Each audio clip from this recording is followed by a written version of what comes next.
Part 1, Lake Como. Laine decided to stop by Mom's to pick up her letters, which sometimes still got shipped there. She didn't have a lot of friends these days, having broken up with what she considered her close pack. She'd just come from Lake Como, and having walked the loop, she was sweaty and thirsty. She geared her Toyota Tercel down the street she'd grown up on. Laine knew everyone there. There was the only black person she knew in the Bitterroot Valley, Miss Nielson, who lived on the opposite side of the street, adjacent to the school's administration building. Laine passed her manicured lawn with the St. Francis of Assisi statue, the one who loved animals, in front of her door, and Miss Nielson was bending down to water her ficus. Their valley, Ravalli County, was named after another Italian, Father Ravalli, who came in the 1840s and built the first missions in the bewitching Bitterroot wilderness. Turkey Lawler was getting out of his truck and moving towards his house with a wolf blanket hanging over the window. It was surrounded by charcoaled wood. Coming up the porch when she got to Mom's, Laine could never quite believe the mountains were real. They were props from a John Wayne Western.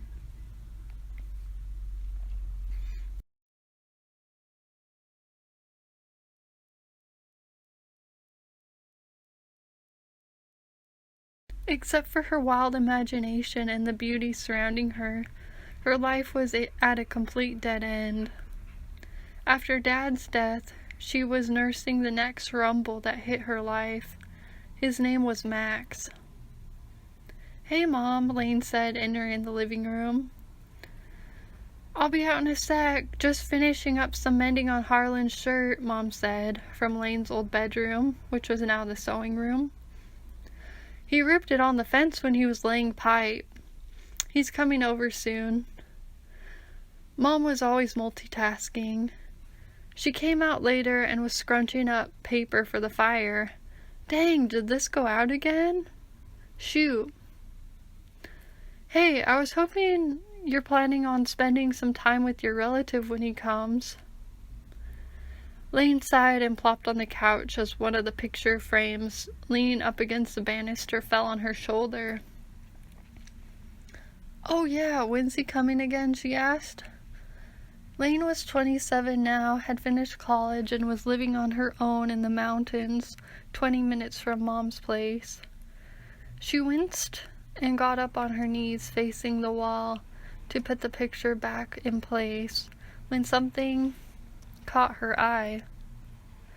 Mom's laptop was scrunched at a 45-degree angle, but Laine clearly saw the site dublinstuds.com left open on her web browser. Like Laine, Mom had a passion for their ancestral land, but Laine's passion for Ireland wasn't something inherited. It was completely her own. But maybe she just wasn't scouting for talent the same way Mom was. "In 2 weeks. Did you see his letter?" Mom said. "It's on the kitchen table." Laine grabbed the letter off the table, ripped it open, but paused before reading it. She set it beside her on the couch. She sat there staring at the address in County Carlow, followed by the strange postcode. "Yeah, I don't know if I should meet with him," Laine said. "I kinda got a weird feeling from his last email. Like he was hitting on me." "He might just be a bit off," Mom said. "His wife died recently. It must be sad to get older and no one finds you attractive anymore," Mom said. "I guess I just see him more like a father figure," Laine said, rubbing her arm.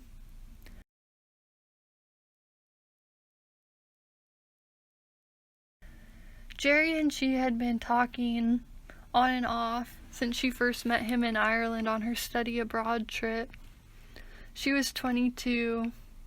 She visited him at his house in Ireland, where he still sometimes returned as a visiting lecturer to the University of College Cork. He was an archaeologist and a professor for 30 years and had wrote a book called The Early Irish in a Pagan Land, but was more or less retired. Though they had never met before her trip to Ireland, Jerry's niece Kathleen had first contacted their family in Montana and stayed with Grandpa Bob when she was younger. As far as Laine knew, her family was one of the immigrant families that moved westward, farming in the Dakotas, eventually moving to Montana. Grandpa Bob's father, Andrew, owned the Shamrock Inn Billings, a bar, and was the leading founder of Alcoholics Anonymous in that region of eastern Montana. Grandma Mariella's uncles started Lions Flying Service, an independent jet company, in the 30s. Together they had 6 children, Dad being the oldest. "I hope you don't mind," Mom said when she decided to share Laine's article with Jerry. Though Laine aspired to be a writer, it was the first thing she had published, an article about a female bar owner of a Western museum in Western Life magazine. Mom linked their emails, which sparked Jerry and Laine's sudden correspondence of email and letter writing. Jerry told Laine they shared the common relative Miles Keogh, who apparently fought beside Custer at the Little Bighorn battlefield. Sometimes she read Jerry's research articles on academia.edu, his main focus on prehistoric burial mounds and wetland archaeology. One of his most notable achievements was discovering an ancient road built during the Iron Age in Ireland. Similarly, Laine took pre-Norman Celtic Irish literature in college and was interested in pinpointing where the ancient myths sometimes intersected with real archaeological evidence. "I'm sure you can learn a lot from him," Mom said. Laine shuffled her foot back and forth.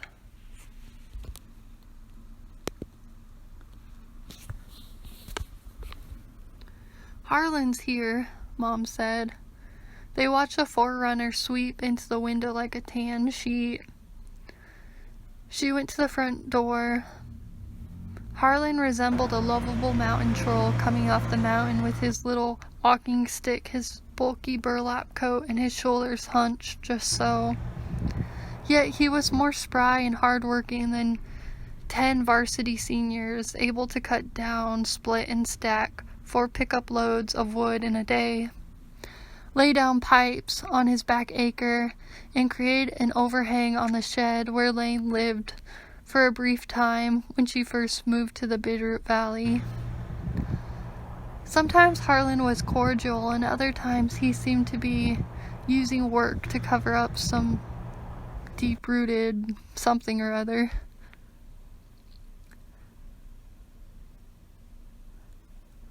"Life goes on," he said. "We have no choice to go with it." Sometimes if Harlan disagreed, he'd bray aggressively, baring his teeth and all, like any barnyard steer. Okay, he didn't quite do that. "No, here's what we do," he was saying now, talking into his phone. No, you listen to me. This is what we're going to do." Mom and Laine looked at each other, wondering who he was talking to. After a few minutes steering the conversation like it was an off-course ship, he hung up with the phone. In an amiable, "Okay, bye-bye," and folded it into his phone in his shirt pocket. He plucked down next to the fireplace, shaking his head and saying, "Phooey." "Hi, honey," Mom said from the other room. "Hi, babe," Harlan called out. He put the cigar into his lip the way he always did, biting it but not smoking. He flipped the hem of his jacket lapels out, revealing his suspenders. His face looked stern, but then he smiled, and it was the smile of a young boy. "How's you doing, Pumpkins?" he asked. "How's old Pete doing anyway? Still sucking his paw?" "Oh yeah," Laine said. "He's good." "Yep, he's a dandy," Harlan said. "Trix is good too. Your mom's got her a new gizmo to play with. She woke me up the night rattling it around. Your mom's darning up one of my old shirts. I tore it working on the fence." "I'm almost done. Did you get it figured out with those water people?" Mom asked. Laine knew Harlan was on the water board for the Tin Cup Water Committee, which basically controlled all the irrigation in the town. "What's going on with it now?" Laine asked. "Oh, we got these damn wilderness advocacy groups hollering about the helicopters hauling the dam equipment into the Bitterroot.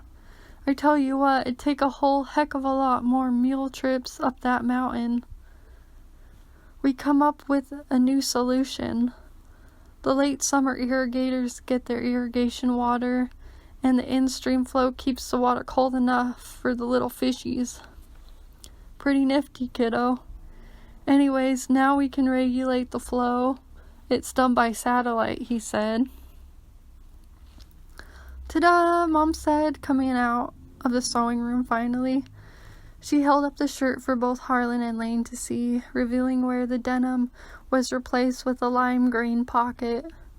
She wore a button-down blouse and capris, with her long hair tucked in a ponytail behind her glasses. "What do you think?" she asked. "Well," Harlan chuckled. His Polish blue eyes were gleaming. "Hon, that's a little wild for me," he said. "You don't like it?" Mom said, retreating back into the sewing room. "Well, hold on now," he said, getting up.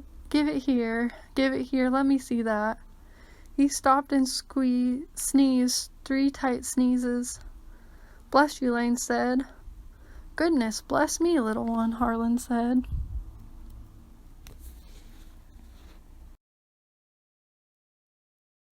Thanks for watching my video, guys. I'll be back with another video next Wednesday. Until then, ciao!